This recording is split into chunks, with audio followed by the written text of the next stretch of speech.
भैया कहो बंधु, ऐसी कौन सी आवश्यकता आन पड़ी जिसके कारण मुझे घनघोर निंदा से जगा दिया?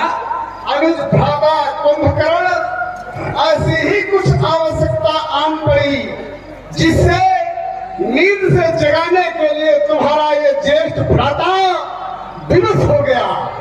ऐसी क्या बात हुई भाई जो सोता मुझे जगाया है,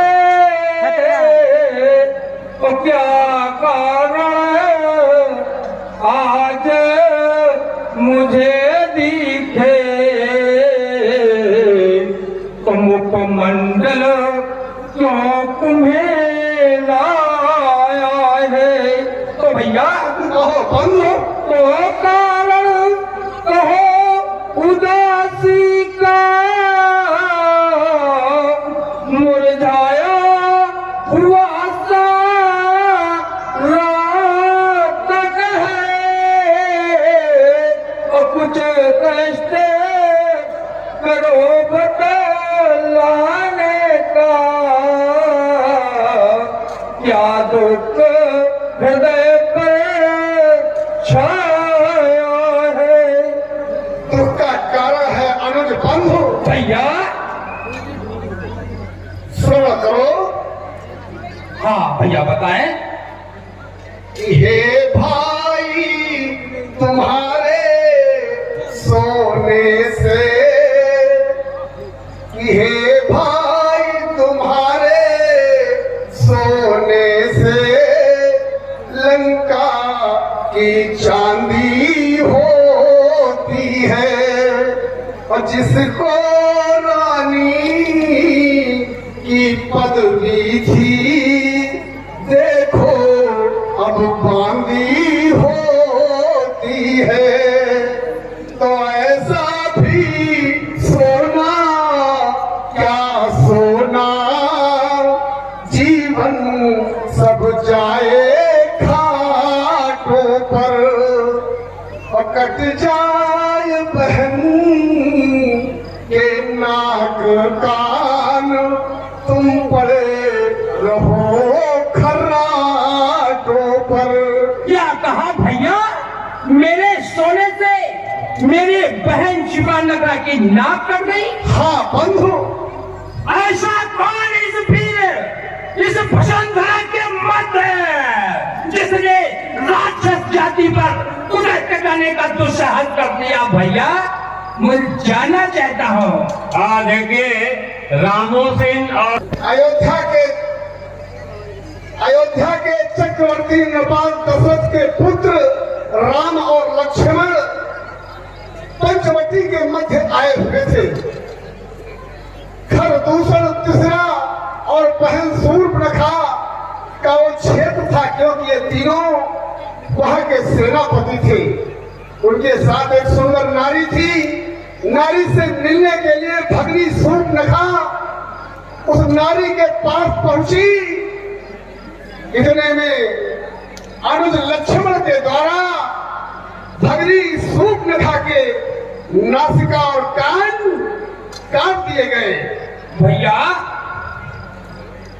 क्यों गई बहनवा शूर्पणखा? क्या काम भला था जाने का? कुछ तो कारण होगा ही उन बच्चों से नाक कटाने का। कारण कोई विशेष नहीं है, क्योंकि जिस समय मेरे द्वारा रक्ष संस्कृति का प्रचार किया गया, जिस समय मेरे द्वारा रक्ष संस्कृति का प्रचार किया गया, तो मेरा अधिकार क्षेत्र लंका से लेकर के पंचवटी तक था, और वहां पर खरदूषण तीसरा ये सेनापति के रूप में नियुक्त थे। उनके अधिकार क्षेत्र का वो क्षेत्र था, और अपने अधिकार क्षेत्र में कोई भी सेनापति जा सकता है। लेकिन हाँ देखिए, तिथियां गिनते हो, अपनी भी पूरा मासी है। भैया मुझको यह भास हुआ लंका की सत्यानाशी है।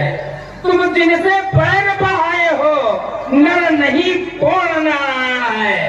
हाँ, उन्हीं देवता से तुमने झगड़ा ठहराया दशानन है। भैया मेरा एक विचार है, इसलिए त्याग कर बैर भाव उज्जवल का मन दर्पण करिए, कीजिए संग रघुनायक से उनकी भार्या अर्पण करिए।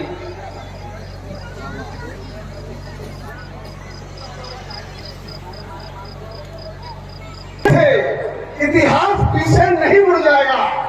क्या कहेगी घर दूसर तीसरा की आत्मा, क्या कहेगी तने अक्षय कुमार की आत्मा कि मेरे प्राण लेकर के मेरे पिता ने संधि स्वीकार कर ली।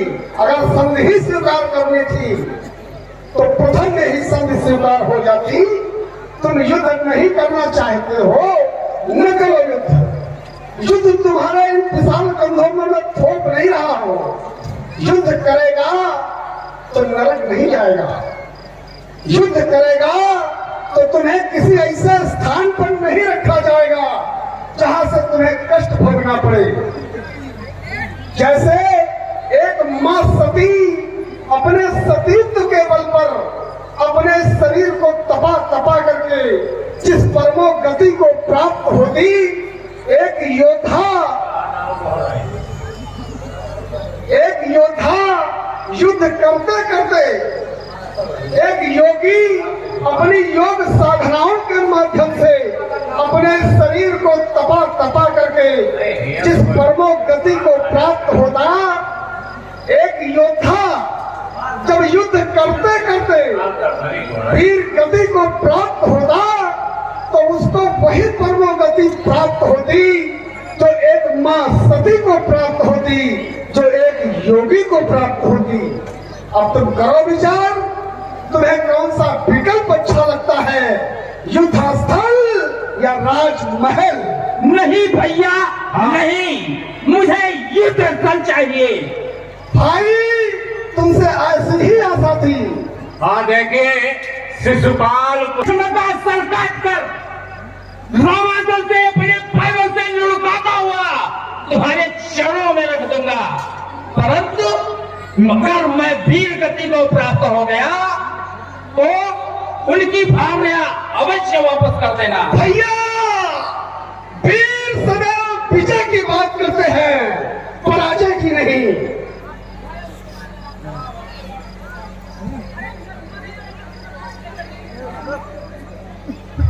मंत्रीवर हमारे अनुभाता को मादक वस्तुओं का सेवन कराओ ताकि मदान होकर उन तपस्वियों से युद्ध करें। भैया भैया